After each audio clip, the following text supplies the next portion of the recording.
Hello प्यारे बच्चों, today I am with you with the class 8th topic simple interest and compound interest. Basically जो simple interest है it is the topic of class 7 and compound interest is the main topic of class 8। But I suggest before going into compound interest you should know what is the simple interest. तो with steps one by one I am going to cover what is the simple interest, compound interest, and after that how we can find out the compound interest with the help of the simple interest, as well as you can find out the compound interest with the help of the formula also, and how compound interest can be applied in the growth and depreciations in our real life। तो ये सारी चीज़ें हम consecutive videos में देखेंगे। तो don't skip any of the video and start. I am going to start with the introduction, so be with me till the end of this video. So without delay let us start. The very first thing you need to understand what is the interest. अच्छा, basically the word meaning of interest is something you like, the work which you like to do. ठीक है, here the interest means extra benefit that you get on any amount, right? तो for example suppose मेरे पास 100 rupees हैं, मैंने वो 100 rupees अपने friend को दिए। सपोज मेरी फ्रेंड का नाम है ए, उसे मैंने 100 रुपीज़ दिए। मेरी फ्रेंड ने अपने पास वो रुपए 3 मंथ्स तक रखे। ठीक है, उसके बाद इसने मुझे ये 100 रुपीज़ वापस किए। अब इसे ये लग रहा है कि 100 रुपीज़ वापस करना बस अच्छा नहीं लगेगा, मुझे थोड़ा सा उसमें कुछ एक्स्ट्रा मनी ऐड कर देनी चाहिए। तो सपोज़ उसने 5 रुपीज़ उसमें और ऐड कर दिए। तो जो ये एडेड एक्स्ट्रा मनी है दैट इज़ योर इंटरेस्ट। अब इसको थोड़ा सा और हम रियल लाइफ से समझ सकते हैं। फॉर एग्जाम्पल, जैसे हमारे घर में suppose any neighbour has send something. Suppose उन्होंने एक कटोरी में खीर भर के भेजी हमारे घर पे। तो जब हमने खीर यूज़ कर ली and when your mother is turning that bowl to neighbour, तो she is not going to send it back empty. वो क्या करेंगी, उसके अंदर कुछ एक्स्ट्रा डाल कर देंगी, राइट? तो whatever the extra you are giving that is the interest. तो आई होप कि आपको समझ में आ गया होगा कि इंटरेस्ट का क्या मतलब होता है, कि जो भी आपको एक्स्ट्रा मनी मिलती है ऑन योर ओरिजिनल मनी या on your original thing, that is your interest. जैसे यहाँ इस एग्जाम्पल में मुझे 5 रुपीज़ मिले, तो ये 5 रुपीज़ मेरा इंटरेस्ट है। ठीक है, तो आई होप कि इंटरेस्ट की डेफिनेशन आपको क्लियर होगी। अब अमाउंट भी समझा देती हूँ मैं कि what is the meaning of amount. Amount means, देखो मैंने 100 रुपीज़ दिए थे, ठीक है, अब 100 के बाद मुझे 5 रुपीज़ एक्स्ट्रा मिले। तो mixing these two, addition of these two, that will be the amount. This amount includes the money which I have given plus extra money, तो that will be your amount. Clear? Now we are going to talk about the simple interest. What is the simple interest? देखो, suppose मेरी एक friend है, मैंने उसको 100 rupees दिए, ठीक है, एंड कितने टाइम तक के लिए दिए? मैंने 3 years के लिए दिए उसको, for example, and at the 10% पर एनम। 10% पर एनम रेट का मतलब क्या होता है? 10% पर एनम मतलब हर 100 रुपीज़ के ऊपर मुझे 1 साल में 10 रुपये एक्स्ट्रा मिलेंगे, right? On every 100 rupees I will get extra 10 rupees per year. Per annum, annum means year, ठीक है। सो फॉर 3 years मुझे कितने रुपीज़ एक्स्ट्रा मिलेंगे? 1 year I am going to get 10 rupees extra. For the 3 years how much money I will get extra? That is 3 into 10, तो 30 rupees. मतलब मुझे कितने rupees extra मिले हैं 3 years में on 100 rupees? Extra money, that is interest that I have got, or you can say interest that I have got, that is rupees 30. Clear? तो this is my simple interest. Simple interest का एक formula भी होता है, P into R into T upon 100. हम upon 100 इसलिए करते हैं क्योंकि जो आर होता है वो आपका परसेंटेज में होता है।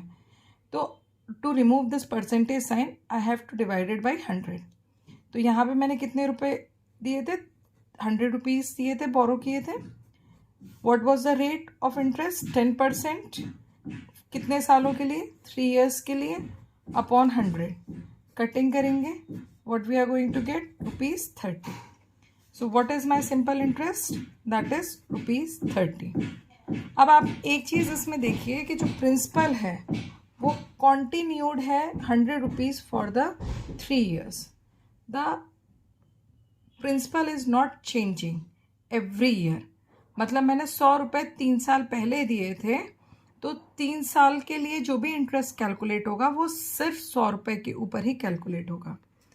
तो आफ्टर 3 years जो मेरी फ्रेंड मुझे वापस करेगी amount, that will be my principal plus SI। तो वो मुझे कितने रुपए वापस करेगी, 100 प्लस 30, दैट मीन्स ₹130। तो in this way this was the simple interest. आपका कितना भी लंबा टाइम पीरियड हो, इसमें जो प्रिंसिपल है that is not going to change, it will remain same for every year. तो that is your simple interest. Clear? Now if simple interest is clear to you, we are proceeding with the compound interest. Compound interest sometimes is also known as the cumulative interest. ठीक है, इसको cumulative क्यों कहते हैं ये चीज़ समझनी है हमें यहाँ पे। सपोज मैंने 100 रुपीज़ ही दिए हैं, that is my principal. Whatever the money I borrow और आई गिव फॉर बोरोइंग, ये सारा पैसा जो होता है that is known as the principal. Rate of interest 10% पर एनम, मतलब जो आपको एक्स्ट्रा मनी मिल रही है हर 100 रुपीज़ के ऊपर, that is your rate of interest. And time, आपने कितने टाइम पीरियड के लिए पैसा दिया है या लिया है, इधर यू हैव गिवन और यू हैव टेकन, राइट। अब व्हाट विल हैपन, सबसे पहले हम यहाँ पे क्या करेंगे, फर्स्ट ईयर के लिए कैलकुलेट करेंगे। ठीक है, तो फर्स्ट ईयर में इंटरेस्ट क्या होगा वो हम सिंपल इंटरेस्ट से ही कैलकुलेट करेंगे। तो फर्स्ट ईयर में क्या हो जाएगा, 100 रुपीज़ आपका प्रिंसिपल है, 10% पर एनम जो है वो आपका रेट है, और टाइम चूंकि हम सिर्फ फर्स्ट ईयर ले रहे हैं तो टाइम हियर विल बी 1। तो फर्स्ट ईयर में आपको कितना इंटरेस्ट मिला, 10 रुपीज़। ठीक है, अब फर्स्ट ईयर के बाद क्या होगा, जो प्रिंसिपल है वो चेंज हो जाएगा। ठीक है, तो अमाउंट कितना हो जाएगा after first year, that will be 100 plus 10 rupees 110। तो in the second year what will happen, in the second year cumulative है, as it is a cumulative, so what will happen, this amount will work as the principal. ठीक है, तो that is 110। ठीक है, अब 110 multiplied 10 multiplied 1 and upon 100। मैंने multiplied by 1 क्यों किया, क्योंकि सेकेंड ईयर में भी सिर्फ हम सेकेंड ईयर का 1 साल ही ले रहे हैं, तो टाइम हमारा फिर से यहाँ पर 1 हो जाएगा। अब यहाँ पे मैंने कटिंग की, आपका इंटरेस्ट आया 11।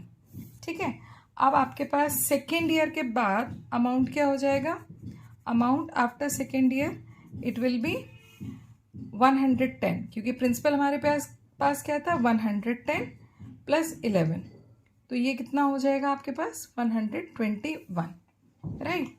अब now we are calculating the interest for the third year.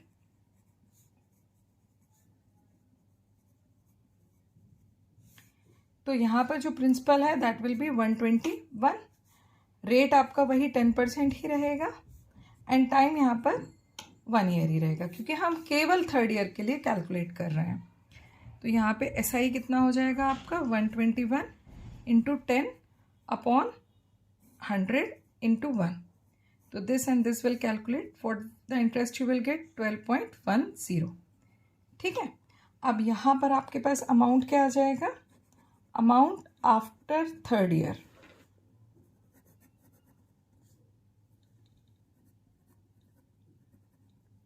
Amount after third year, principal क्या था हमारे पास 121, थर्ड ईयर में की स्टार्टिंग में हमारे पास प्रिंसिपल था 121 प्लस 12.10. ठीक है. Now we are going to calculate it. So we are getting 133.10. Right.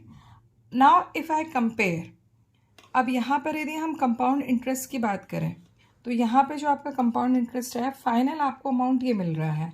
ठीक है. इस फाइनल अमाउंट से हम प्रीवियस जो बिल्कुल स्टार्टिंग में आपके पास प्रिंसिपल था, बिल्कुल स्टार्टिंग में हमारे पास फर्स्ट ईयर के पहले जो इंटरेस्ट था वो था 100 रुपीज़.